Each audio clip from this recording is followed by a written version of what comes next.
দুইটা গুণ যদি অর্জন করতে পারো তাহলে তুমি কপালে লিখে রাখো তুমি আবরার হয়ে যাইবা, তুমি জান্নাতের মালিক হয়ে যাইবা। সুবহানাল্লাহ।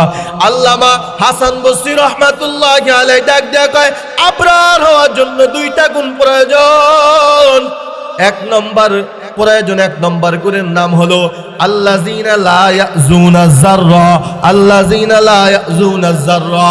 আল্লাহর ওলি আল্লামা হাসান বসরি রাহমাতুল্লাহি আলাইহি বলেন এক নম্বরের গুণ হলো আল্লাযীনা লা ইউমিনুনা যাররা, অর্থ হলো যাইনা শুইনা বুঝা কোন ব্যক্তি যদি কোনো প্রাণীকে কষ্ট দেয় ওই ব্যক্তি আবরার হতে পারবে না, ওই ব্যক্তি কোনোদিন জান্নাতেও যেতে পারবে না। চিৎকার মেরে কোন নাউযুবিল্লাহ।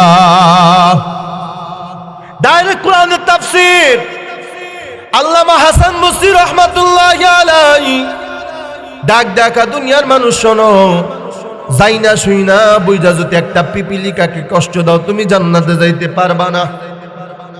আমার কলিজার টুকরা যুবক ভাই, হাতও ধরে পাও পরি কত অন্যায় করো, বিবাহের ভিতরে বক্স বাজাইয়া আনন্দ করো, উল্লাস করো। একজনও কি ভাবছো নি আমার গানের কারণে পশু পাখি ঘুমাইতে পারে না? ঠিক বললাম না? ঠিক বললাম। আমার গানের আওয়াজে আমার বাড়ির বিড়ালটা ঘুমাইতে পারে না। আমার বাবা, আমি আপনাদেরকে একটু প্রশ্ন করি, বলেন তো কারো যদি ঘুমান্ত ঘুম ভাঙ্গা দেয় তার খারাপ লাগে না ভালো লাগে? কষ্ট পায় না খুশি হয়?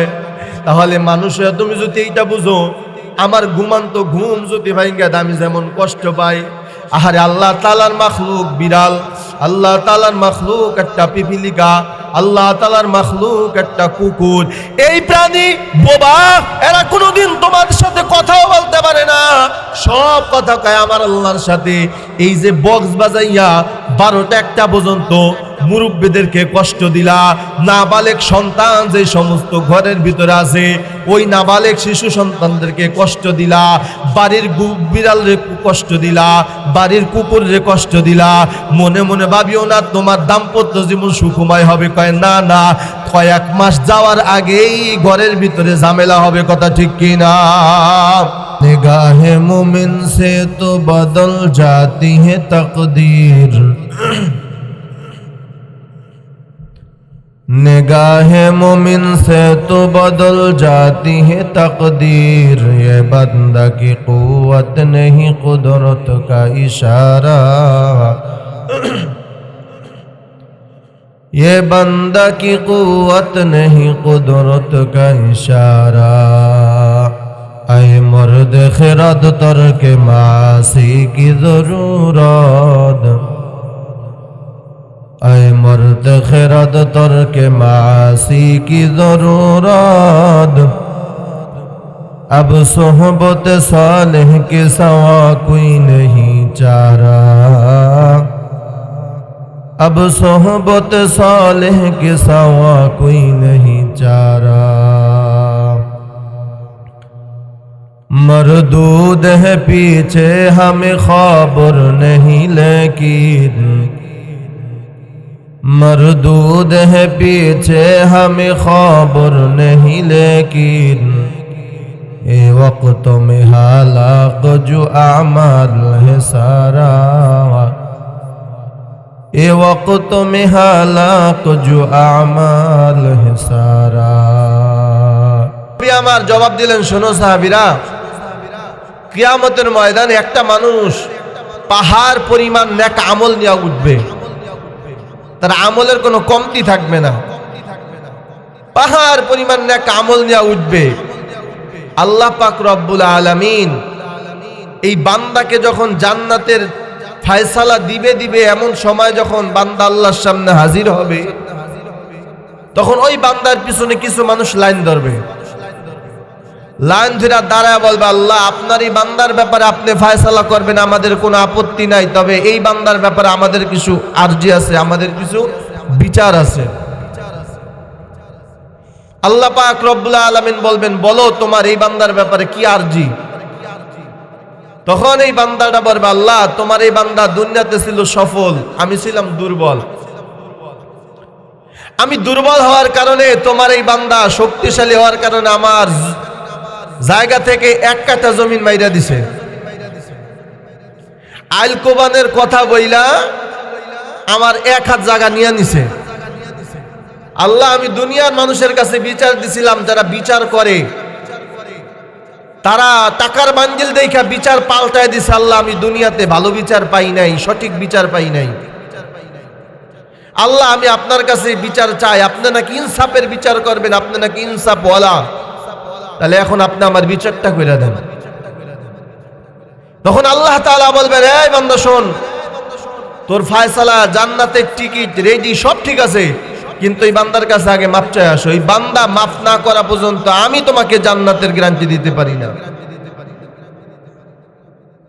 তখন বলেন তো, ওই বান্দার কি ওই কিয়ামতের ময়দানে 1 হাত জমিন দেওয়ার ক্ষমতা আছে? সবাই জোরে বলতে হবে, আছে? তখন কিভাবে মাপ চাইবে? আল্লাহ তাআলা বুদ্ধি শিখায় দেন, একটা কাজ করো, যেই পরিমাণ পাহাড় সমান আমল নিয়ে উঠছো তার থেকে অর্ধেক আমল এই বান্দাকে দিয়া দাও। যখন বান্দাকে দেওয়া হবে, মুহাদ্দিসিন ইকরাম ব্যাখ্যা দিয়া বলেন, যতক্ষণ পর্যন্ত যেই বান্দা বিচার দিছে, নালিশ করছে, ওই বান্দা জান্নাতে যাওয়ার জন্য যতটুকু নেক প্রয়োজন ওই পরিমাণ নেক নিবে, তারপরে বলবে আমি এখন তোমারে মাফ করছি। একজন শেষ, আবার আরেকজন দাঁড়াবে, আল্লাহ, তোমার এই বান্দার ব্যাপারে আমার কিছু নালিশ আছে, কিছু আরজি আছে। কি? আল্লাহ, তোমার এই বান্দা, আমি দুনিয়াতে ভ্যান চালাইতাম, ভ্যান বা রিক্সা, লক্ষ্মীপুর থেকে টেকেরাত পর্যন্ত 30 টাকা ভাড়া। আল্লাহ, আমি টাকা চাইছি, বলছে বিকালে নিস। তোমার এই বান্দা বিকালে এক দোকানে বসে চা খাচ্ছিল, আমি বলছিলাম ভাই আমার ভাড়াটা দাও, অমনি আমারে থাপ্পড় মেরে একা, বেটা আমি কি দেশ থেকে চলে গেছি? আল্লাহ থাপ্পড় মারছে, ভাড়া আমার দেয় নেই। এখন তোমার কাছে বিচার দিলাম, তুমি বিচারটা কইরা দাও। তখন আল্লাহ তাআলা বলবেন, যাও বান্দার কাছ থেকে মাপ চাই দাও। কিভাবে মাপ চাইবা? বলে, যতটুকু পরিমাণ নেক নিলে বান্দা তোমাকে মাফ করবে, অতটুকু পরিমাণ নেক তারে দিয়া দাও। নাউজুবিল্লাহ বলেন। আবার আসবে আরেকজন, আল্লাহ, আমার এই বান্দার ব্যাপার আরজি আছে। কি আরজি? আল্লাহ, আমার একটা মেয়ে ছিল অত্যন্ত রূপসী সুন্দরী, কিন্তু এর পাওয়ার দেখাইছে জগতের ভিতরে, সমাজের ভিতরে পাওয়ার দেখাইছে, তার ছেলের পাওয়ার, তার ক্ষমতার পাওয়ার দেখাইয়া আমার মেয়েটারে উত্তপ্ত করছে। আল্লাহ, ঠিক মতন মহিলা মাদ্রাসা যাইতে দেয় নাই, হ্যাঁ, ঘর থেকে বের হতে দেয় নাই। আল্লাহ, আমি দুনিয়াদারের কাছে বিচার চাইছি, টাকার বান্ডিল দেইকা বিচার ঘুরাই দিছে, আমার বিচার কইরা দেয় নাই। আল্লাহ, তোমার কাছে বিচার চাই, আল্লাহ বিচারটা কইরা দাও। তখন আল্লাহ তাআলা বলবেন, যাও বান্দার কাছে মাপ চেয়ে আসো। কিভাবে? বলে, বাকি আমল যা আছে এগুলো সব দিয়া দাও, যদি বান্দা তোমাকে মাফ করে তাইলে জান্নাতে যাইবা, না জান্নাতে যাওয়ার কোনো সুরত নাই। নেক আমল সব দেওয়া শেষ, এখন কিছুই নাই। কিন্তু তার বিরুদ্ধে নালিশের লোকের অভাব নাই, এখনো লোক লাইনে দাঁড়ায় আছে। একজন বান্দা বলবে, আল্লাহ, তোমার এই বান্দা আমার গাছে ঢিল মাইরা না বইলে আম্পাইরা খাইছে, আল্লাহ আমি বিচার চাই। যুবক, কলিজার টুকরা যুবক ভাই, খুব খেয়াল করেন, কিয়ামতের ময়দানে অবশ্যই অবশ্যই আটকায় যেতে হবে, কোনো সুযোগ নাই ছাড়াবার। এই বান্দাগুলা বিচার দিবে, আল্লাহ, আমার গাছের ভিতরে না পইলা ঢিল মাইরা আম্পাইরা খাইছে, আমি নালিশ করছি, আল্লাহ তুমি আমার বিচার করে দাও। আল্লাহ, আমার খোয়ারের মুরগি চুরি করে নিয়ে পিকনিক করেছে যুবক পোলাপাইন, আল্লাহ তুমি আমার বিচারটা করে দাও। আল্লাহ, আমার কাছে ডাব পাইরা খাইছে না বইলা, আল্লাহ বিচারটা করে দাও। আল্লাহ বলবেন, এখন তো নেক নেই, এখন কি দিয়া তুমি তার সাথে নিচল করবা, মাফ করবা? এখন আল্লাহ তাআলা বুদ্ধি শিখা দেয়, একটা কাজ করো, এই বান্দার আমল নামায় যত গুনাহ আছে সব তোমার আমল নামায় নেওয়া শুরু করো। এখন আসবে আর গুনাহ দিবে, আসবে আর গুনাহ দিবে। রাসূল বলেন, যেই পরিমাণে নেক নিয়ে কিয়ামতের ময়দানে উঠছে, তার থেকে কোটি কোটি মিলিয়ন ট্রিলিয়ন পাহাড় পরিমাণ গুনাহ নিয়ে আসে, তখন জাহান্নামে যাবে, অসহায় হয়ে কান্না শুরু করবে। রাসূল বলেন, তার থেকে হতভাগা, দারিদ্র আর অভাবী আর কেউ হতে পারে? জোরে বলেন, কেউ হতে পারে? আমি আপনাদের কাছে জানতে চাই, বুঝতে চাই, বলেন তো এই লোকটার এই দশা হওয়ার কার হক নষ্ট করার কারণে হয়েছে? কথা বলে না কেন? বান্দার হক। এজন্য আল্লাহর হক সবচাইতে গুরুত্বপূর্ণ, বান্দার হক সবচাইতে কঠিন এবং জটিল। হাদিসটা মনে থাকবে তো ইনশাআল্লাহ? আল্লাহ আমাদেরকে আমল করার তৌফিক দান করে, সকলে বলে আমিন। যে সূরা আমি আপনাদের সামনে তেলাওয়াত করেছি অনেকেরই মুখস্থ। আল্লাহ তাআলা এই সূরার ভিতরে 3 ব্যক্তির ব্যাপারে কথা বলবেন। কয় ব্যক্তি? খুব মনোযোগ সহকারে শুনবেন, বুঝবেন, আমল করার চেষ্টা করবেন। মোবাইল ফোন সাইলেন্ট থাকবে, মোবাইল বাজবে না। এই সূরা হুমাযার ভিতরে আল্লাহ তাআলা 3 ব্যক্তি সম্পর্কে আলোচনা করেছেন। তবে দুর্ভাগ্যের ব্যাপার হলো এই 3 প্রকার মানুষের জাহান্নামী। নাউযুবিল্লাহ বলেন। যে 3 ব্যক্তির ব্যাপার আলোচনা হবে এই সূরা হুমাযার ভিতরে 3 প্রকার মানুষ কোথায় যাবে? এখন এদেরকে চিহ্নিত করতে হবে, এরপর আমাদের ওখান থেকে ফিরে আসতে হবে। ঠিক না ভাই? ঠিক। আল্লাহ তাআলা বলেন ওয়াইলুল লিকুল্লি হুমাযাতিল লুমাযা। আল্লাহ তাআলা বলেন ওয়াইল নামক দুর্যোগ, শাস্তির জায়গা জাহান্নাম। প্রথম আয়াতের ভিতরে আল্লাহ 2 জনের পরিচয় দিলেন। এই 2 ব্যক্তি ওয়াইল নামক জাহান্নামে যাবে। 1 নম্বর হলো হুমাযা, 2 নম্বর হলো লুমাযা। সবাই বলি নাউযুবিল্লাহ। আল্লাহ তাআলা বলেন এই প্রথম আয়াতে 2 ব্যক্তির আলোচনা। 1 নম্বর হলো হুমাযা, 2 নম্বরে কি? লুমাযা। এখন বলবেন হুজুর হুমাযা লুমাযা কি বুঝায় দেন? হ্যাঁ শুনেন। হুমাযা বলা হয় পরনিন্দাকারীকে, যে মানুষের পিছনে পিছনে গীবত করে। এমন লোক মানে আমাদের লক্ষ্মীপুরে নাই? আছে না নাই? আরে আমাদের সবচেয়ে বড় গীবতের মার্কাজ হইল আপনার বড় বড় চায়ের দোকানগুলা। মিনি সংসদ বলা হয়।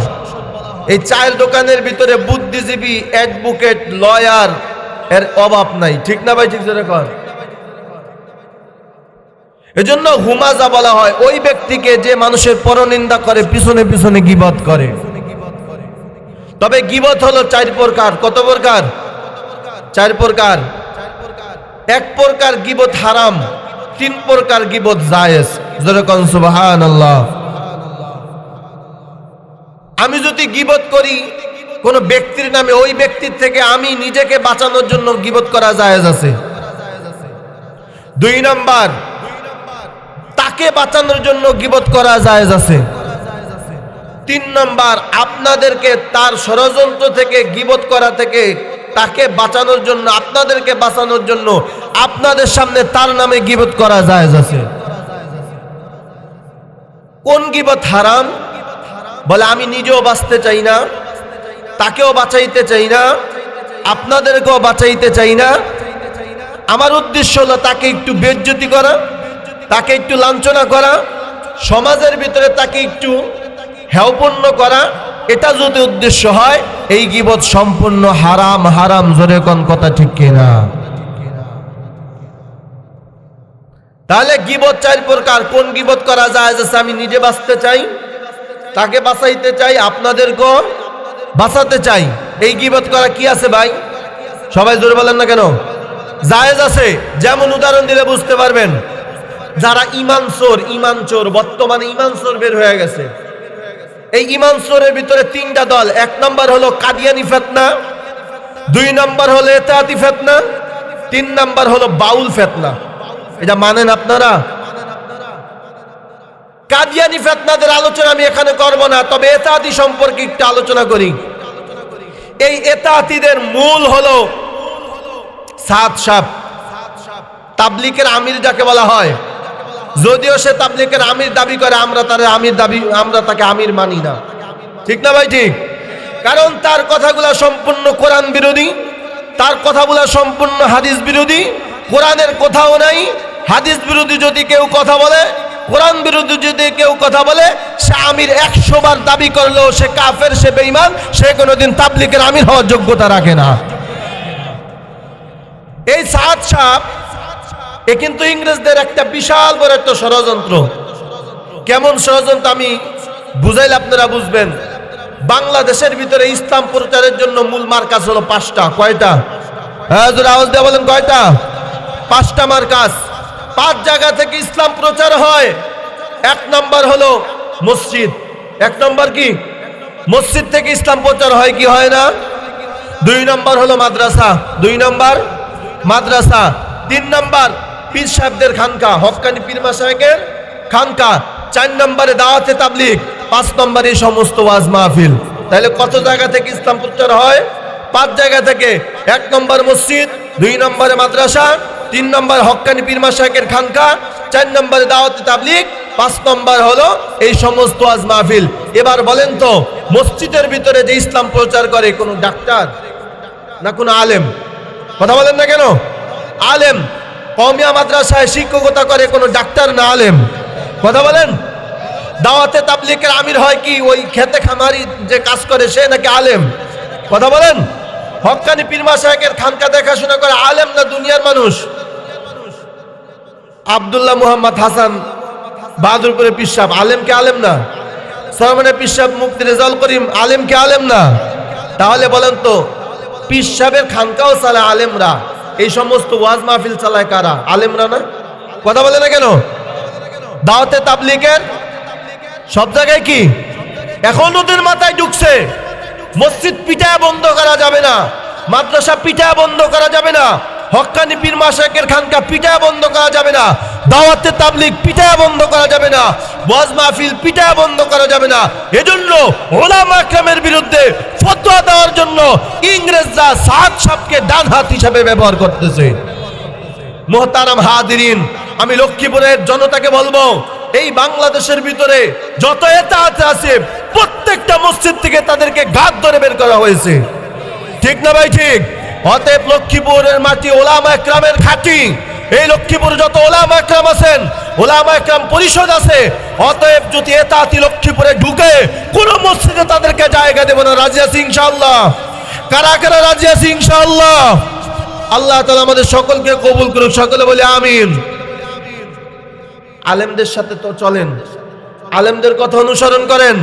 নবী পাইবেন না, সাহাবী পাবেন না, বড় বড় আউলিয়া একরাম পাবেন না। এখন আপনাদের দরদি কান্ডারি আছে ওলামা একরাম, সে ওলামা একরামের বিরুদ্ধে যদি আচরণ করে আপনার ধ্বংস অনিবার্য, কেউ ঠেকাতে পারবে না। এজন্য আমাদের লক্ষ্মীপুরে সাদ সাহেবের অনুসারীদেরকে স্থান দেওয়া যাবে। আল্লাহ কবুল করুক, সকলে বলে আমিন। সাদ সাহেব কয়েকটা ভুল করছে। এক নম্বরে বলছে হেদায়েতের মালিক আল্লাহ না, হেদায়েতের মালিক হলো নবী। জোরে বলেন নাউজুবিল্লাহ। হেদায়েতের মালিক কে? আপনারা বিশ্বাস করেন কে? তাহলে সাদ সাহেব যে বললো হেদায়েতের মালিক নবী আল্লাহ না, এই কথার দ্বারা তার ঈমান চলে গেছে। কারণ আল্লাহ তাআলা কোরআনে স্পষ্ট আয়াত, ইন্নাকা লা তাহদি মান আহবাবতা ওয়ালাকিন্নাল্লাহা ইয়াহদি মান ইয়াশা ওয়া হুয়া আ'লামু বিল মুহতাদিন। আল্লাহ তাআলা বলেন, হে নবী, আপনাকে আমি হেদায়েত দেওয়ার জন্য পাঠাই নাই, বরং হেদায়েতের রাস্তা দেখা দেওয়ার জন্য পাঠাইছি। হেদায়েত একমাত্র আমি আল্লাহর হাতে। এই আয়াত বিরোধিতা করার কারণে সাদ সাহেব এবং তার অনুসারীরা সব কাফের হয়ে গেছে, ঠিক না ভাই? ঠিক জোরে কর। দুই নম্বরে সে কথা বলছে কওমিয়া মাদ্রাসা এবং মসজিদে ইমামতি করার পরে আপনারা যে ওলামা একরামকে বেতন দেন, এই বেতন নেওয়া একটা বেশ্যার চাইতেও খারাপ। সবাই বলি নাউজুবিল্লাহ। এই যে কথাটা বললো বেতন নেওয়া একটা বেশ্যার চাইতেও যদি খারাপ হয়, এই কথাটা কোথায় লাগছে জানেন? আল্লাহর নবী সাহাবী হযরত ওমর রাদিয়াল্লাহু তাআলার ব্যাপারে কথাটা লাগছে। তাইলে যাইনা শুইনা কেউ যদি সাহাবা একরামের ব্যাপারে আঙ্গুল তুলে তার ঈমান আছে না গেছে? সবাই বলতে হবে। উদাহরণ কি? আমিরুল মুমিনিন হযরত ওমর রাদিয়াল্লাহু তাআলা একদিন দেখেন রাষ্ট্র চালানো কিভাবে, রাষ্ট্র চালায় কিভাবে। ওমর রাদিয়াল্লাহু তাআলা মাথায় কইরা মিঠাইয়ের বোঝা, মিঠাইয়ের টুকরি মাথায় নিয়ে বাজারে এসেছেন। মানুষজন বলতেছে সর্বনাশ, আমিরুল মুমিনিন আপনি বাজারে যদি আসেন তাহলে তো রাষ্ট্রের অবস্থা 12টা বেজে যাবে। ওমর রাদিয়াল্লাহু আনহু বলতেছেন, দেখো আমি যদি নিজে কাজ না করি আমার বিবি বাচ্চারে কে খাওয়াবে, আমার ছেলে মেয়েদেরকে কে খাওয়াবে? অথচ সে রাষ্ট্রনায়ক। কথা বলে না কেন? সে কি রাষ্ট্রনায়ক?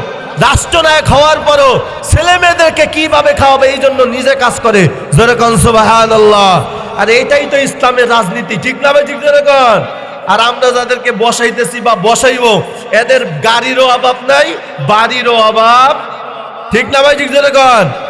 ওমর রাদিয়াল্লাহু তাআলা যখন মিঠাই বোঝা নিয়ে বাজারে আসলেন, মানুষজন বলল আপনি যদি এইভাবে কাজ করেন তো রাষ্ট্রের 12টা বাজবে, কি করা যায়? সবাই পরামর্শের মাধ্যমে বাইতুল মাল থেকে মাসিক হিসাবে একটা ভাতা নির্ধারণ করলেন, একটা বেতন নির্ধারণ করলেন। তাহলে এই বেতন ওমর রাদিয়াল্লাহু তাআলা আনহু নিছেন, হক্কানি উলামা একরামও নিছেন। তাহলে আপনি সাহাব সাহেব হয়ে যদি আপনি এই কথা বলেন বেতন নাও একটা বেচ্ছার টাকার চাইতেও খারাপ, তাহলে সরাসরি আপনি ওমরের বিরুদ্ধে কথা বলছেন, ঠিক না ভাই? ঠিক জোরে কোন। এই দুই একটা আকীদার কথাই বললাম, এই কারণে আমরা বুঝতে পারলাম সাহাব সাহেবের ঈমান অতএব উত্তরকান্দি নতুন বাজারে ওখানে মসজিদের ভিতরে নাকি কয়েকদিন আগে সাহায্য আছে, সাবধান হয়ে যান লক্ষ্মীপুরের জনতা। এক বিন্দু রক্ত আপনার শরীরে থাকা অবস্থায়ও সাতদেরকে বাংলার জমিনে এবং লক্ষ্মীপুরে ঢুকতে দেওয়া হবে না। রাজি আছি ইনশাআল্লাহ? আল্লাহ তাআলা কবুল করুক, সকলে বলে আমিন। এখন আমি তার আকীদার ব্যাপারে কথা বললাম, এখন আপনি কি আমারে বলতে পারেন হুজুর আপনি গীবত করছেন? কথা বলেন না কেন? এই গীবত করা জায়েজ আছে, এই গীবত করা কি আছে? জায়েজ আছে। 2 নম্বর হলো বাউল সম্প্রদায়। আমার মনের ভিতরে অনেক আগের থেকে একটা কষ্ট যে বাউল জানি বাংলাদেশে না থাকে। আলহামদুলিল্লাহ ইনশাআল্লাহ দোয়া করেন বাউল বাংলাদেশে বয়কট হবে ইনশাআল্লাহ। সে আমার আল্লাহকে নিয়ে কথা বলে, নবীকে নিয়ে কথা বলে, জীবনে মাদ্রাসায় বারান্দাও হাতে নাই, কিতাব দেখে নাই, কোরআন দেখে নাই, স্টেজের মধ্যে দাঁড়ায় বলে বুখারী শরীফে আছে। কি কথা বলে না কেন? নামদার কিছু মুনাফিক মার্কা মুসলমান এই বাউল সম্প্রদায় প্রেমে পড়ে আমি নিজে দেখছি ধান কাটার বাউলের গান শুনে। কথা বলে না কেন? কথা বলে না কেন? পাট কাটার বাউলের গান শুনে, ধান কাটার বাউলের গান শুনে আল্লাহর কসম ওয়াল্লাহি বিল্লাহি তাল্লাহি বাউল যেভাবে বেঈমান হয়ে গেছে এই বাউলের পক্ষে যে থাকবে সেও বেঈমান হবে, কোনো সন্দেহ নাই। এজন্য আমরা সারা বাংলাদেশ থেকে ইনশাআল্লাহ বাউলদেরকে বয়কট করব, রাজি আছি ইনশাআল্লাহ। এখন কথা হলো তারা যদি যাত্রা গান পালা গান করে তাদের ধর্ম নিয়ে তারা করুক, আমাদের কোনো বাধা, কিন্তু আমাদের কোরআন নিয়ে কেন কথা বলবে? আমার আল্লাহ নিয়ে কেন কথা বলবে? আমার নবীকে নিয়ে কেন কথা বলবে? এটা মেনে নেওয়া যাবে? জোরে বলেন যাবে? আল্লাহ তাআলা আমাদের সকলকে সহি বুঝ দান করুন, সকলে বলে আমিন। মুহতারাম হাজিরিন, তবে যেই কথা বলতেছিলাম, এখন আমি যে এদের আকীদা সম্পর্কে আপনাদেরকে সজাগ করছি বলে এটা কি গীবত হবে? না না, উদ্দেশ্য আমি বাঁচতে চাই, তাকে বাঁচাতে চাই, আপনাদেরকেও বলার মাধ্যমে আপনাদেরকেও বাঁচাইতে চাই, এটা গীবত হবে না, এটা জায়েজ। এটা কি ভাই? জায়েজ। আল্লাহ তাআলা বুঝা তৌফিক দান করুন, সকলে বলে আমিন। তাহলে বুঝতে পারলাম গীবত করা জায়েজ না হারাম? কথা বলে মানুষের পিছনে গীবত করা জায়েজ না হারাম? হারাম। হারাম মনে থাকবে তো ইনশাআল্লাহ। 2 নাম্বার, এটা বলা হয় হুমাজা, যে মানুষের পিছনে পিছনে গীবত করে, উদ্দেশ্য হলো তাকে বেইজ্জতি করা, তাকে লাঞ্ছনা করা, এই উদ্দেশ্য যদি গীবত করে ওটা হারাম। জোরে বলেন কি? 2 নাম্বার হলো লুমাজা। সংক্ষেপে বলি, সময় একেবারে অল্প। 2 নাম্বার হলো লুমাজা। লুমাজা কাকে বলা হয়? বলে সামনাসামনি গীবত করে কষ্ট দেয়। আচ্ছা আপনাকে বলেন তো, যেই মানুষটার নামে গীবত করেন ওই মানুষটা যখন পরবর্তীতে বুঝতে পারে যে আমার নামে গীবত করছে, সে খুশি হয় না বেজার হয়? সবাই কথা বলতে হবে। কেমন বেজার বলার চেহারাও দেখতে চায়, কি পরিমাণ কষ্ট পায়। বলে ছুরিতে আঘাত করলে ওই পরিমাণ কষ্ট পায় না, গীবত করলে যেই পরিমাণ কষ্ট পায়। ঠিক না ভাই? ঠিক। এজন্য 2 নাম্বার হলো লুমাজা, যে সামনাসামনি গীবত করে। আর সামনাসামনি তো গীবত করে না, বরং থ্রেট দেয়, থ্রেট। ঠিক না ভাই? ঠিক। যখন বিচার করতে বসছে, হ্যাঁ, কথায় জিততে পারতেছ না, কি করবে? ফট করে উঠে কয় এত বড় বড় কথা কও, তোমার বাপে কি আছিল জানি না। কথা বলে না কেন? কথা বলে না কেন ভাই? এইভাবে সামনাসামনি কথা বলে মানুষকে কষ্ট দেয় কি দেয় না? সম্পূর্ণ হারাম। হারাম এই কাজ যে করবে, যেই ব্যক্তিকে বলবে, এই ব্যক্তি মাফ না করা পর্যন্ত আপনি যত বড় তাহাজ্জুদ গুজার হন না কেন, দাওয়াতে তাবলীগে দৌড়ান না কেন, সেজদা দিতে দিতে কপাল কালো করেন না কেন, খোদার কসম আপনার জন্য জান্নাত হারাম, জাহান্নাম ওয়াজিব। ঠিক না ভাই? ঠিক জোরে কর। এজন্য কোনো মানুষকে কষ্ট দেওয়া যাবে? কথা বলেন না কেন? না না, কোনো মানুষকে কষ্ট দেওয়া যাবে না। এই কথাটাই আল্লাহ তাআলা কোরআনে বলেন, ওয়াইলুল লিকুল্লি হুমাযাতিল লুমাযা। আল্লাহ পাক রব্বুল আলামিন বলেন 2 শ্রেণীর মানুষ যাবে জাহান্নামে।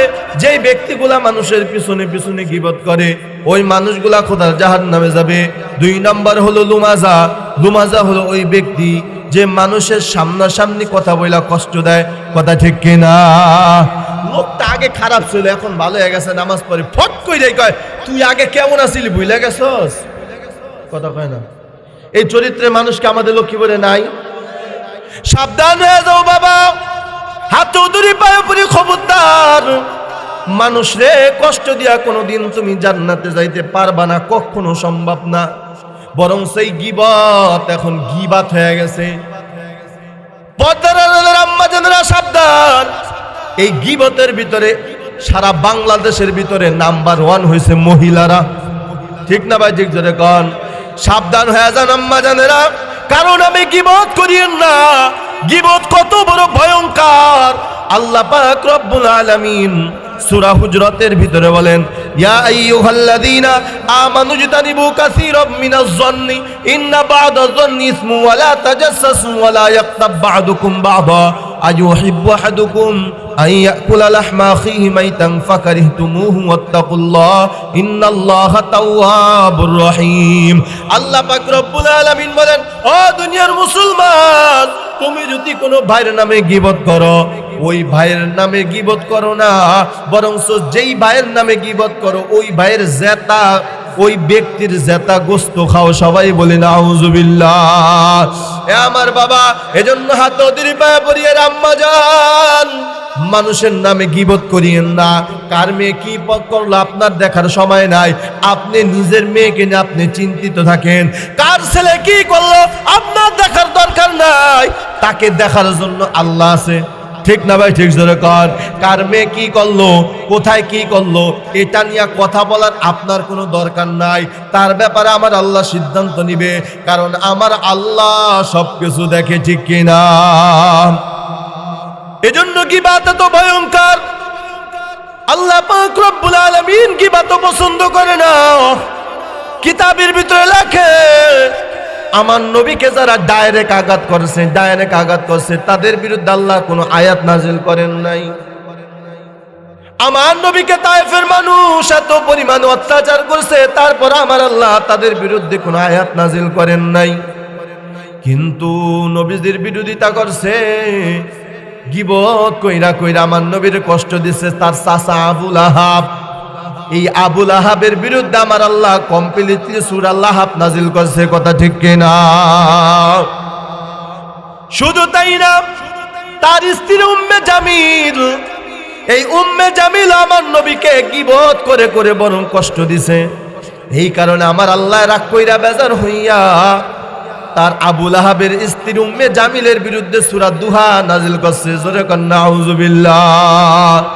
এজন্য বাজান হাত ধরে পায়া পড়ি, মানুষের কষ্ট দিয়ে কোনোদিন জান্নাতে তুমি যেতে পারবা না।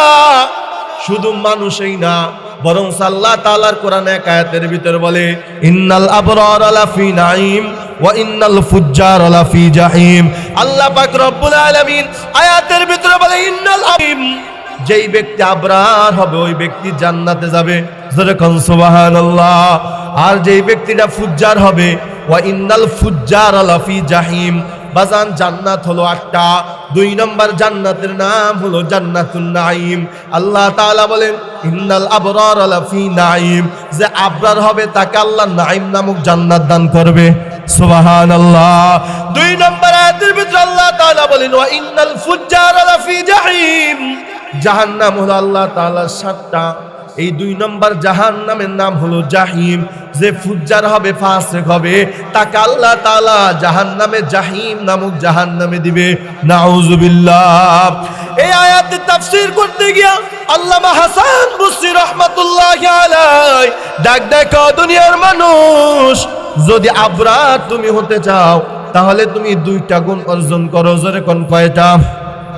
2টা গুণ যদি অর্জন করতে পারো তাহলে তুমি কপালে লিখে রাখো, তুমি আবরার হয়ে যাইবা, তুমি জান্নাতের মালিক হয়ে যাইবা।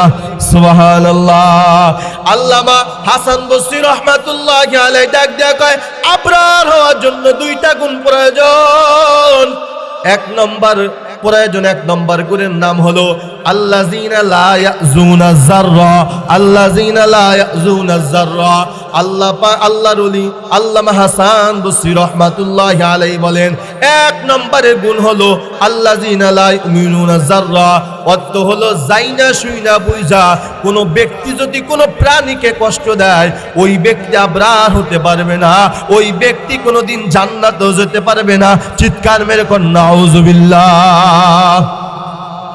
ডাইরেক্ট কোরআনের তাফসীর আল্লামা হাসান বসরি রাহমাতুল্লাহি আলাইহি,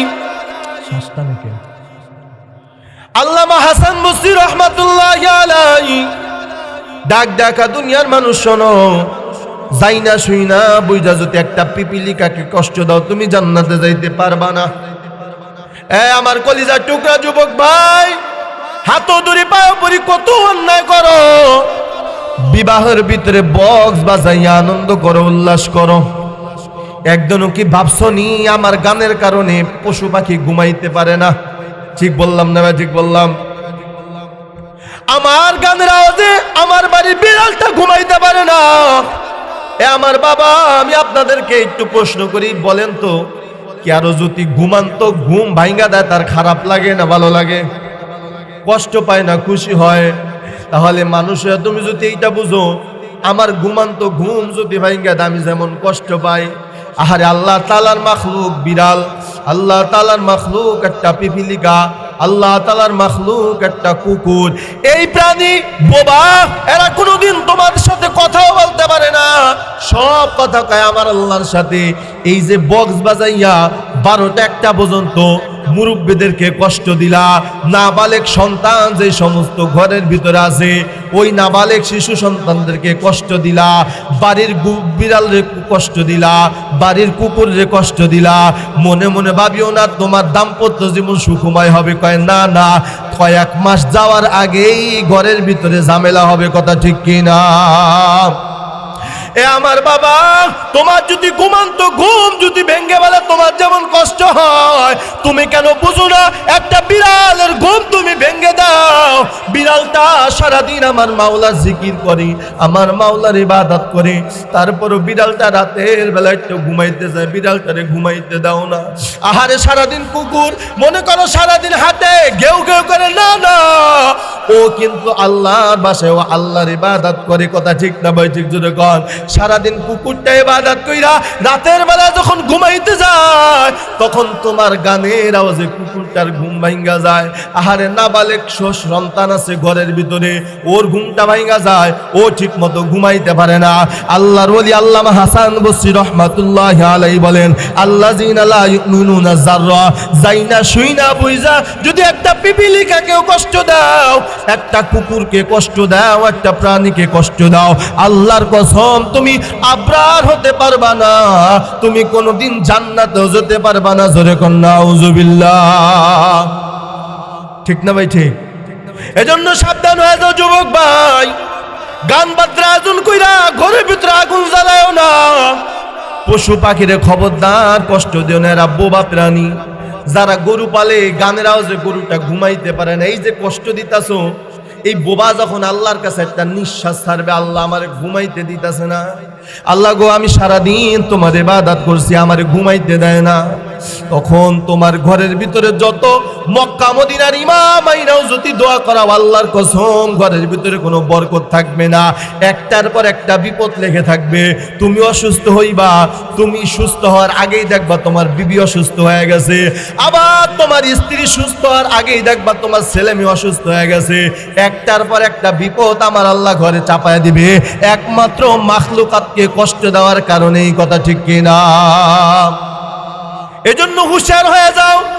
2 নম্বর, ঘরের ভিতরে নাবালক সন্তান, এদের কোনো গুনাহ নাই, এরাও কিন্তু আল্লাহ তাআলার মাখলুকাত। মানুষ, ছোট বাচ্চা নাবালক কথা বলতে পারে না, কিন্তু আল্লাহর সাথে তারা কথা কয়। সুবহানাল্লাহ। মাঝে মধ্যে ছোট ছোট বাচ্চারা হাসে, আবার মাঝে মাঝে কান্না করে। আউলিয়া একরামরা বলেছেন, এই শিশু বাচ্চাটা যখন জান্নাতের নাজ নেয়ামত গুলা দেখে তখন মুস্কি মুস্কি হাসে। সুবহানাল্লাহ। আর যখন জাহান্নামের ভয়ঙ্কর আযাবটা দেখে তখন কান্না শুরু করে। সাধারণ মুসলমান, এই মুসলমানগুলো এই বাচ্চার কান্না বন্ধ করার জন্য বাজার থেকে মূর্তি নিয়ে আসে। মূর্তি, ঠিক না ভাই? ঠিক না? না বাজান, ওরে দুরূদ শরীফ কইরা ফু দিবেন, আল্লাহর রহমতে ওই বাচ্চার কান্না বন্ধ হয়ে যাবে। জোরে কোন সুবহানাল্লাহ। এই যে বাচ্চারা আপনি কষ্ট দিয়া আপনি ঘুমটা নষ্ট করে ঘুম নষ্ট করে দিতেছেন গানের আওয়াজের কারণে, এই বাচ্চার কাছে মাপ পাওয়ার কোনো সূরাত নাই। হ্যাঁ হ্যাঁ, মাপ পাওয়ার একটা সূরাত আছে। শিশু বয়সে আপনি বাচ্চার কাছে মাফ চাইতে পারবেন না। ফিকহি মাসালা হলো, এই বাচ্চাটা যখন বালেগ হবে, বালেগ হওয়ার পর আপনি গিয়া যদি বলেন, বাবারে তুই শিশু অবস্থায় আমার ঘরের ভিতরে গানের আয়োজন করে তোরে কষ্ট দিছিলাম, তুই আমারে মাফ কইরা দে। বালেগ হওয়ার পর সন্তানের কাছে গিয়া যদি মাফ চান, আর ওই সন্তান যদি মাফ করে তাহলে মাপ পাইবেন। আর যদি সন্তান বালেগ হওয়ার আগেই দুনিয়া থেকে আপনি বিদায় হয়ে যান, কিয়ামতের ময়দানে সন্তান মাপ না করা পর্যন্ত জান্নাতে যাওয়ার কোনো সুযোগ নাই। কথা ঠিক কিনা? এজন্য আল্লাহর ওলি বলেন, আল্লাযীনা লা ইয়াযুনা যাররা, যাই না শুই না কোনো প্রাণীকে কষ্ট দিলে খোদার কসম সে জান্নাতে যেতে পারবে না। এজন্য আবরার হওয়ার জন্য 1 নম্বর গুণ হলো যাই না শুই না কোনো প্রাণীকে কষ্ট দেওয়া যাবে না। কথা ঠিক কিনা? আশরাফ আলী থানভী রাহমাতুল্লাহি আলাইহি এক আল্লাহর ওলির ঘটনা টেনে বলেন, শোনো, এই আল্লাহর ওলির ভিতরে 2টা গুণ ছিল, এই কারণে আল্লাহ তাআলা দুনিয়াতে থাইকাই তারে গায়বী ভাবে জান্নাতের টিকিট দিয়া দিবেন। সুবহানাল্লাহ, জোরে বলেন।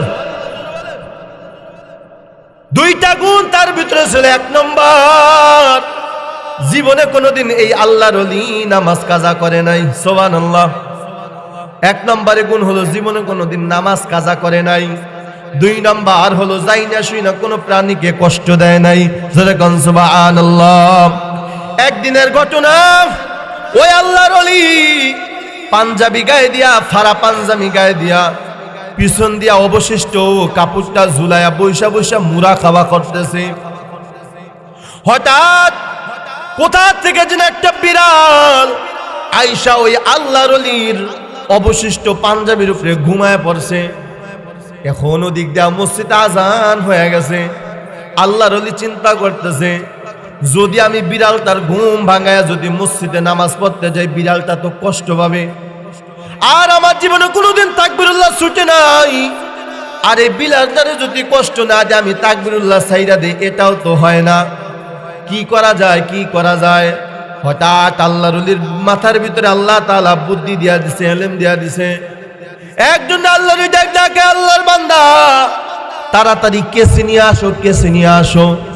দামি পাঞ্জাবির দিকে তাকায় নাই, টাকা পয়সার দিকে তাকায় নাই, বরং নতুন পাঞ্জাবি কেসি দিয়া কাইটা আল্লাহর ওলি বিড়ালের কষ্ট না দিয়া নতুন পাঞ্জাবি কাইটা জামাতের মুসাল্লায় গিয়া তাকবীরুল্লাহ সহিত নামাজ আদায় করছে। বিড়ালের কষ্ট দেয় নাই, বিড়ালের ঘুম ভাঙায় নাই। গাইবি আওয়াজ, ও আল্লাহর ওলি, তোমার কাজে আমি এত সন্তুষ্ট হয়ে গেলাম, যাও যাও, আমি আল্লাহ তোমারে জান্নাতের মেহমান বানায় দিলাম। চিৎকার মেরে কন্যা সুবহানাল্লাহ। এজন্য আমার বাজান খবরদার।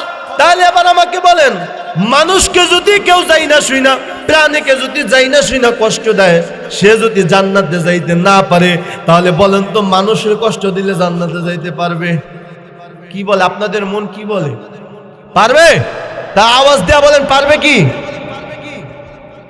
এজন্য না না, খবরদার, যাই না শুই না কোনো প্রাণীকে কষ্ট দেওয়া যাবে না। যাই না শুই না মানুষকেও কষ্ট দেওয়া যাবে? একটা পিপিলিকাকে কষ্ট দিলে যদি জান্নাতে যাইতে না পারেন, তাহলে মানুষ তো আশরাফুল মাখলুকাত, আল্লাহ তাআলা সর্বশ্রেষ্ঠ মাখলুকাত। এই মাখলুকাতকে কষ্ট দিলে খোদা জান্নাতে যাওয়া যাবে না। কথা ঠিক কিনা? এজন্য আল্লাহর ওলি বলেন, ঘরের ভিতরে অশান্তি দূর হয়ে যাবে যদি 3টা কাজ করতে পারেন। কয়টা কাজ? ওয়াজ কি বুঝতেছেন আপনারা? তাহলে আওয়াজ দেন না যে কয়টা কাজ? 3টা কাজ যদি আপনি ঘরের ভিতরে জারি রাখতে পারেন, আল্লাহর কসম ঘরের ভিতরে কোনদিন অভাব থাকবে না। আল্লাহ তাআলা আপনাকে অভাবে রাখবে না, ঘরের ভিতরে কোনো বিপদ আপদ আসবে না। 1 নাম্বার হলো, যারা শিশু সন্তান আছে, বাচ্চা সন্তান আছে, নাবালেগ, তাদেরকে কখনো ধমক দিয়া কথা বলবেন না। জোরে কোন সুবহানাল্লাহ। বাচ্চা শিশু যাদের ঘরের ভিতরে আছে, খবরদার এদেরকে ধমক দিয়ে কথা বলবেন না। আমাদের সমাজের ভিতরে দেখা যায়, একটা গ্লাস বলছে যে বাবা 1 গ্লাস পানি নিয়ে আসো, ওই সন্তান ছোট বাচ্চা পানি আনতে যায়, গ্লাসটা হাতের থেকে ভাঙে ফেলাইছে। বাবা এমন ভাবে চোখ গরম মারে আর ধমক দেয়, 2 ঘন্টা পর্যন্ত সন্তান বাপের কাছে আসে না। ঠিক না ভাই? ঠিক। এই যে আপনি ভয় ঢুকাইয়া দিলেন, এত গ্লাস ভাঙা নিজেই একটা ভয় পাইছে, আর আপনি উপরে চোখ গরম মারলেন, আবার ধমক দিলেন। আপনার কাছে আমি বলি, বলেন তো আপনার গ্লাসের চাইতে সন্তান কি দামি কম নাকি? হ্যাঁ, গ্লাসের চাইতে আপনার সন্তানের দাম কম। আর এই সন্তানের জন্য আল্লাহর কাছে কত দোয়া করছেন, কত সদকা করছেন, তারপর আল্লাহ তাআলা আপনার ঘরে একটা সন্তান দিছে। সামান্য একটা গ্লাস ভাঙা ফেলাইছে, এই জন্য এমন জোরে ধমক মারলেন, বাচ্চাটা কষ্ট পেয়ে গেছে। এই কষ্টটা এখন বাচ্চার কাছে মাপ চাইলো, ফিকহি মাসালা হলো, এখন বাচ্চার কাছে যদি 100 বারও মাপ চান, মাপ হবে না। এই বাচ্চাটা যখন বালেগ হবে, বড় হবে, তখন যদি বলেন বাবারে ছোট বয়সে গ্লাস ভাঙা ফেলাইছো, এই কারণে তোর একদিন ধমক দিছিলাম, তুই আমারে মাফ কইরা দে। বালেগ হওয়ার পর বাচ্চা যদি মাফ করে মুসলমান, তাইলে তুমি মাফ পাইবা। আর যদি বাচ্চা বড় হওয়ার আগেই তুমি মারা যাও, কিয়ামতের ময়দানে আল্লাহর কাঠগড়ায় দাঁড়াতে হবে। কথা ঠিক কিনা? 2 নাম্বার, যারা হাঁস মুরগি পালেন, খবরদার নিজে না খায়া থাকবেন, তারপর এদেরকে না খায়া রাখবেন না। কারণ খবরদার, হাঁস মুরগির কারণে আপনার ঘরের ভিতরে আল্লাহ বরকত দেয়। হাঁস মুরগি এরা বোবা, এদেরকে যত আপ্যায়ন করবেন, আদর করবেন, ভালোবাসবেন, আল্লাহ তাআলাও আপনাকে ভালোবাসবে। সুবহানাল্লাহ। এজন্য নিজে না খায়া থাকবেন, খবরদার এদেরকে না খায়া রাখবেন না। 3 নাম্বার, ঘরের ভিতরে যদি কোনো বৃদ্ধ মা থাকে অথবা বৃদ্ধা বাবা থাকে, মা থাকে, খবরদার যদি মুরব্বী কেউ থাকে, খারাপ ব্যবহার করেন না, খারাপ ব্যবহার করেন না। বরংস মুরব্বীর যত কদর করবেন, মুরব্বীকে যত ভালোবাসবেন, বাবা মাকে যত ভালোবাসবেন, আপনার ঘরের ভিতরে রহমতের দরজা খুইলা দিবেন কি? এজন্য আল্লাহর ওলি ডাক ডাক, আল্লাযিনা লা ইয়াযুনা যাররা। আবরার যদি হতে চাও 2টা গুণ অর্জন করো। 1 নম্বরে যাই না শুই না কোনো প্রাণীকে কষ্ট দেওয়া যাবে না। 2 নম্বরে মানুষকে কষ্ট দেওয়া যাবে না। 3 নম্বরে শিশু বাচ্চাদেরকে কষ্ট দেওয়া যাবে না। 4 নম্বরে প্রাণী হাঁস মুরগি যারা পালেন, পশু পাখি যারা পালেন, তাদেরকে কষ্ট দেওয়া যাবে না। এরপরে মুরব্বী বাবা যারা আছে, বৃদ্ধ ঘরের ভিতরে যদি কেউ থাকে, তাদের সাথে কখনো খারাপ ব্যবহার করবেন না। এই 5টা কাজ যদি আপনি করতে পারেন, আপনি আবরার হতে পারবেন। আপনার জন্য আল্লাহ তাআলা জান্নাতুন নাঈম নির্ধারণ করেছেন। চিৎকার মেরে কন্যা সুবহানাল্লাহ। এই হলো একটা গুণ। 2 নাম্বার আবরার হওয়ার জন্য গুণ হলো আল্লাযিনা লা ইয়াযুনা যাররা ওয়া লা ইয়ারদাউনা শাররা। 2 নাম্বার গুণ হলো নিজে গুনাহ করে না, কিন্তু গুনার পক্ষে থাকে। উদাহরণ দিলে বুঝতে পারবেন। ঠিক অনেকে বলছেন, অনেকে বলেন নাই। যেমন আপনার বাড়ির ভিতরে গানের আয়োজন হয়েছে, আপনি হুজুরের দরজায় যায়, এখন হুজুর তাড়াতাড়ি গেট খোলেন, গেট খোলেন। কয় কে? কয় আজকে চিন্তা করছি মসজিদে হারারে জিকির করুন। কয় কেন? কয় পোলাপানে যেই পরিমাণে গানের আয়োজন করছে, অনেক টেকাই যাইতেছে না, এজন্য মসজিদ আজকে জিকির করুন। নাই এমন লোক? তার মানে আপনি নিজে গুনাহ করেন নাই, ওই মজলিসে থাকেন নাই, কিন্তু সাপোর্ট করছেন। কথা কয় না? আরে আপনি কেমন বাবা যদি আপনার সন্তানদের গানের থেকে ফিরাইতে না পারেন? আমি আর একটা কথা বলে শুনেন, আপনার বাড়িতে যদি আগুন লাগে, নিবানের কি পরিমাণ চেষ্টা করবেন ভাই? কথা বলে না? আপনি যদি নিজে না পারেন, প্রতিবেশীরা ডাকবেন। ঠিক না ভাই? ঠিক। আপনার বাড়িতে যদি আগুন লাগে, ঘরের ভিতরে যদি আগুন লাগে, আপনি নিজে চেষ্টা করবেন। যদি নিজে নিবাইতে না পারেন, প্রতিবেশীরা ডাক দিবেন, আইরে তাড়াতাড়ি এক ঘরটা পুইরা গেল। এরপরে প্রতিবেশী যখন পারবে না, তখন এই ফায়ার সার্ভিসে খবর দিবেন। তার মানে আপনি যতটুকু চেষ্টা তা পরিমাণ কইরা হইল আগুন নিবাইবেন। কথা ঠিক না ভাই? ঠিক জোরে কর। এই আমার কলিজার টুকরা যুবক ভাই, ও নবীর উম্মত, এই যে গানের আয়োজন কইরা আশেপাশে যত কবর আছে, কবরের ভিতরে জাহান্নামের আগুন জ্বালায় দিতেছে। এই মুরব্বী ডাক ডাক কয়, আমি গানের মধ্যে নাই, আমি মসজিদে গিয়ে তাসবিহ আদায় করি, তাহাজ্জুদ পড়ব। আরে আল্লাহর গোলাম শুনে রাখো, তুমি যদি ঘরের ভিতরে আগুন লাগলে আগুন নিবানোর জন্য যেই পরিমাণ কষ্ট করো, তোমার এই গান বন্ধ করার জন্য যতই পরিমাণ কষ্ট না কইরা মসজিদে যদি সারা রাত তাহাজ্জুদ পড়ো, একটা সেজদাও কবুল হবে না, বরঞ্চ তোমার আমল নামায়ও গানের গুনাহ হবে। কথা ঠিক কিনা? এজন্য মুহতারাম হাজিরিন, যে কথাটা বলতেছিলাম, তাহলে বলেন তো, গীবত করলে মানুষ খুশি হয় না বেজার হয়? কথা হয় না। এজন্য মানুষের নামে গীবত করা যাবে? সামনাসামনি থেরেট দেওয়া যাবে না? না, খবরদার। এই যে আগেই বললাম, থেরেট দিলে যেমন কষ্ট পায়, গীবত করলেও যেমন মানুষটা কষ্ট পায়। ওই মানুষটা মাফ না করা পর্যন্ত খোদার কসম জান্নাতে যাইতে পারবেন না। একটা পিপিলিকারে পিপিলিকা আপনাকে মাফ না দেওয়া পর্যন্ত জান্নাতে যাইতে পারবেন না। কুকুরকে যদি কেউ কষ্ট দেয়া থাকেন, কুকুর আপনাকে মাফ না করা পর্যন্ত জান্নাতে যাইতে পারবেন না। তাহলে খোলাসা কথা হলো, কেউ যদি যাই না শুই না বুঝে একটা মানুষকে কষ্ট দেয়, গীবতের মাধ্যমে হোক, থ্রেটের মাধ্যমে হোক, ওই মানুষটা কখনো জান্নাতে যেতে পারবে না। কথা ঠিক কিনা? তাহলে এই দুই শ্রেণীর কথা আল্লাহ প্রথম আয়াতে বলেন ওয়াইলুল লিকুল্লি হুমাযাতিল লুমাযা। এক নম্বর হলো হুমাযা যাবে জাহান্নামে। কয় হুমাযা কোন ব্যক্তি? কয় যে ব্যক্তি মানুষের পিছনে পিছনে গীবত করে, চায়ের দোকানে বৈশা গীবত করে। আল্লাহর হাবিব সাল্লাল্লাহু আলাইহি ওয়াসাল্লাম বলেন এই গীবতের ব্যাপারে রাসূল হাদিস বলেন আল গীবাতু আশাদ্দু মিনাজ জিনা। জিনা করলে যেই পরিমাণ অপরাধ হয়, যেই পরিমাণ গুনাহ হয়, মানুষের নামে গীবত করলে তার থেকে হাজার হাজার বেশি পরিমাণ গুনাহ হয়। কথা ঠিক কিনা? এই হলো হুমাযা। তাই লুমাযাকে কয় লুমাযা হলো ওই ব্যক্তি যে মানুষকে সামনাসামনি বইলা কষ্ট দেয়। আছে না নাই? তোর বংশ কেমন ছিল জানি না, এ বেটা তুই যে এত বড় বড় কথা কও সমাজে, তুই আগে কেমন আছিলি জানি না, এমন থেরে দেয় কি দেয় না? কথা বলেন কেন? কথা বলেন না কেন? দেয় কি দেয় না? এইভাবে যারা থেরেত দেয় আল্লাহর কসম কিয়ামতের ময়দানে জাহান্নামের হ্যান্ডকাপ হাতে লেগে যাবে। সাবধান, মানুষকে কষ্ট দিয়েন না, প্রাণীকে কষ্ট দিয়েন না। খোদার কসম আপনি কোনোদিন জান্নাতে যেতে পারবেন না। কথা ঠিক না ভাই? ঠিক। তাহলে সামনে আগাই আল্লাহ পাক রব্বুল আলামিন বলেন ওয়াইলুল লিকুল্লি হুমাযাতিল লুমাযা। তাহলে তিন ব্যক্তির কথা আলোচনা করব বলছিলাম, তাহলে দুই ব্যক্তি গেল। ওয়াইলুল লিকুল্লি হুমাযাতিল লুমাযা, যে মানুষের পিছনে পিছনে গীবত করে তার নাম হলো হুমাযা। লুমাযা যে মানুষের সামনাসামনি বইলা কথা বলে। এই দুই শ্রেণীর মানুষ ওয়াইল নামক জাহান্নামে যাবে। সবাই বলি নাউযুবিল্লাহ। সামনের আয়াতের ভিতরে আল্লাহ পাক রব্বুল আলামিন বলেন তৃতীয় শ্রেণীর মানুষটা হলো ওই ব্যক্তি আল্লাযী জামাআ মালান ওয়া আদ্দাদা, যেই ব্যক্তি মালকে শুধু জমা করে আর গণনা করে, বাড়লো কত কমলো কত, নিজেও খায় না, পরিবারেও খাওয়ায় না, আল্লাহ রাস্তাও দান করে না। এই মানুষটা শুধু মাল জমা করে, চিন্তা করে এখন আছে আমার হাতে আছে 20,000, এই 20,000 যদি রূপালী ব্যাংকে জমা দেই, রূপালী ব্যাংকে আমার 1 লক্ষ টাকা জমা হবে, সোনালী ব্যাংকে 1,000, কৃষি ব্যাংকে 1 লক্ষ, রূপালী ব্যাংকে 5 লক্ষ। এইভাবে শুধু টাকা জমা করে আর গণনা করে, নিজেও খায় না, পরিবারেও খাওয়ায় না, আল্লাহ রাস্তায়ও দান করে না। এই মানুষটাও ওয়াইল নামক জাহান্নামে যাবে। চিৎকার মেরে কন্যা নাউযুবিল্লাহ। নাই এমন লোক নাই? ছেলেদেরকে খালি টাকার বান্ডিল দেখায়, অথচ নিজেও খরচ করে না। আরে ছেলেরা তো তোমার টাকার বান্ডিল দেখতে চায় না, ছেলেরা চায় একটু ভালো মন্দ খাইতে। ঠিক বললাম না ভাই? ঠিক বললাম? অতএব বাবা, টাকা যদি জমাইতে চাও আল্লাহ রাস্তায় দান করে টাকা জমাও। ঠিক না ভাই? ঠিক ধরে কর। এখন আমার বলবেন হুজুর তাহলে সব টাকা কি আল্লাহ রাস্তায় দিয়ে দিমু?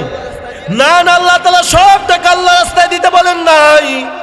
আল্লাহর হাবিব সাল্লাল্লাহু আলাইহি ওয়াসাল্লাম বলেন দানকারী হলো 6 প্রকার। কত প্রকার? জোরে বলেন। 6 প্রকার হলো দানকারী। 1 প্রকার দানকারী যাবে খোদার জাহান্নামে, 5 প্রকার দানকারী যাবে খোদার জান্নাতে। সুবহানাল্লাহ। আর জোরে বলেন সুবহানাল্লাহ। তাহলে 1 প্রকার দানকারী যাবে কোথায়? জাহান্নামে। কোথায়? জাহান্নামে। 5 প্রকার দানকারী যাবে কোথায়? জান্নাতে। শুনতে রাজি আছি ইনশাআল্লাহ? কারা কারা শুনতে রাজি আছি? নারায়ে তাকবীর। আল্লাহ তাআলা কবুল করুক, সকলে বলে আমিন। কোন প্রকার দানকারী খোদার জাহান্নামে যাবে তার কথাটা আমি আগে বলবো, তারপরে কোন দানকারী জান্নাতে যাবে তার কথা আমি পরে বলবো। আল্লাহর হাবিব সাল্লাল্লাহু আলাইহি ওয়া আলিহি ওয়াসাল্লাম বলেন, বুখারী শরীফের 2909 নম্বর হাদিস, ওই দানকারী খোদার জাহান্নামে যাবে। পয়গম্বর বলেন ইন্না রিজালুন ইয়াতাখাওয়াদুনা ফি মালিল্লাহি বিগাইরি হাক্কিন ফালাহুমুন নারু ইয়াউমাল কিয়ামা। ওই দানকারী খোদার জাহান্নামে যাবে। কয় কোন দানকারী? কয় যেই দানকারী মাল আপদে কুপদে খরচ করে। মাল আপদে কুপদে কি করে? খরচ করে। মনে করেন এখানে মাহফিলের আয়োজন না করে যদি একটা গানের আয়োজন করে। কিসের আয়োজন? কথা বলেন না কেন? মনোযোগ নাই আপনাদের? গানের আয়োজন করে। মাহফিলে কালেকশন করতে গিয়ে যদি বলে হুজুর আজকে এখানে মাহফিল হবে 10টা টাকা দেন, 10টা টাকা দিতে কলিজা ছিঁড়া যায়। ঠিক না ভাই? ঠিক। পক্ষান্তরে যদি একটা গানের স্টেজ হয় আর যদি এখানে একটা গানের আয়োজন হবে, টাকা কিছু দেন। কয় কিছু দিমু মানে? কয় মমতাজ জান 1 লাখ দিমু। কথা বলেন না কেন? নাই? কয় পরশরে আন 50,000 দিমু। কনসার্টের আয়োজন কর 30,000 দিমু। পুরা স্টেজ খরচ দিয়া দিমু। এমন বাহাদুরি আছে না নাই? আল্লাহর হাবিব বলেন এই লোকগুলা খোদার জাহান্নামে যাবে। কথা ঠিক কি না? এই আমার বাবা, গানের ব্যাপারে স্পষ্ট হাদিসের ভিতরে বলেন, ইস্তিমাউল মালাই মাসিয়াতুন, যারা গানের আয়োজন করে তারা হলো কবিরা গুনাহ করে। কি গুনাহ করে? ইস্তিমাউল মালাই মাসিয়াতুন, যারা গানের আয়োজন করলো তারা কবিরা গুনাহ করলো।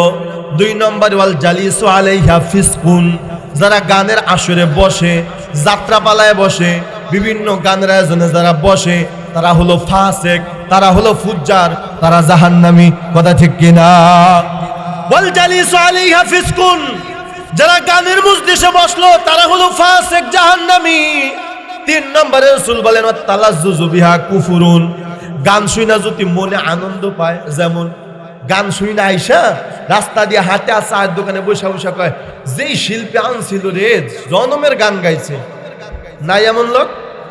এই যে আপনি একটু মজা পাইলেন, আনন্দ পাইলেন, গান শুনে আনন্দ পাইলেন, তার প্রশংসা করলেন, খোদার কসম এইটা কুফরির সাথে শামিল হয়ে গেছে। কথা ঠিক কিনা?